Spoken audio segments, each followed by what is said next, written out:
Hey everyone, welcome back to my channel. তো আমরা তিনজন যাচ্ছি আজ ঘুরতে।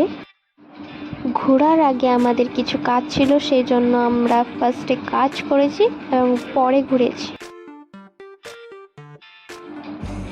তো আমরা পৌঁছে ব্যাংকে গেছি, কারণ ব্যাংকে আমাদের কিছু কাজ ছিল। আমার কাজ ছিল, আর ওরা বসে আছিল আমার জন্য ওয়েট করছিল।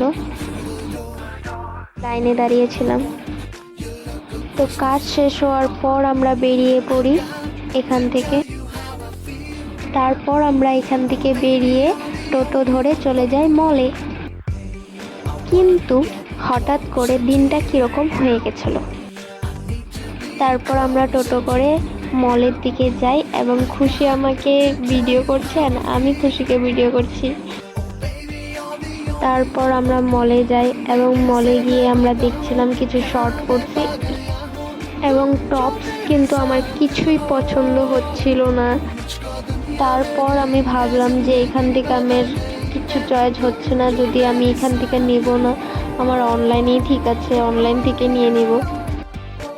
তারপর আমার ফ্রেন্ডসরা এখানে দেখছিল কিছু পছন্দ হয় কি না, এবং ওরাই নিয়েছে, ওদেরই পছন্দ হয়েছে, আমার কিছু পছন্দ নেই, সেজন্য আমি অন্যদিকে চলে যাই। কিচেনের সামগ্রী দেখছিলাম, কিন্তু আমার এখান থেকেও কিছু ভালো লাগেনি। কিন্তু একটা এত কিউট বস্তু আমি পেয়েছিলাম, এটা তোমরা দেখতেই পাচ্ছ। তারপর আমরা যাই স্টেশনারি আইটেমস এবং জুয়েলারির দিকে। এখান থেকে আমার অনেক কিছুই পছন্দ হয়েছিল, আমি এখান থেকে কিছু নিয়েছি।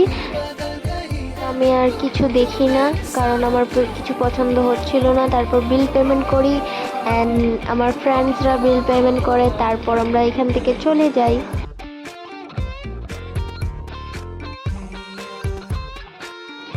তারপর আমরা এখান থেকে বেরিয়ে আসলাম আর কিছু খাওয়া দাওয়া করেছিলাম। কিন্তু যেটা আমার সাথে হয়, আমি সববারের মতো এবারও ভুলে গেছি খাওয়া দাওয়ার ব্লগিং করতে। তারপর খাওয়া দাওয়ার পর আমরা সিধা বাড়ি চলে যাই এবং আমাদের চেহারা দেখতেই পারছো, রোদে একদম বাকপাস হয়ে গেছে। আমার দিদির মেয়ের অন্নপ্রাশন ছিল, তো সে তারপর ওখানেই ভাত খেয়ে নিই। আর এখানেই আমার ব্লগটা শেষ করছি। ভালো লাগলে লাইক, কমেন্ট অ্যান্ড শেয়ার করতে ভুলবে না। Bye bye guys.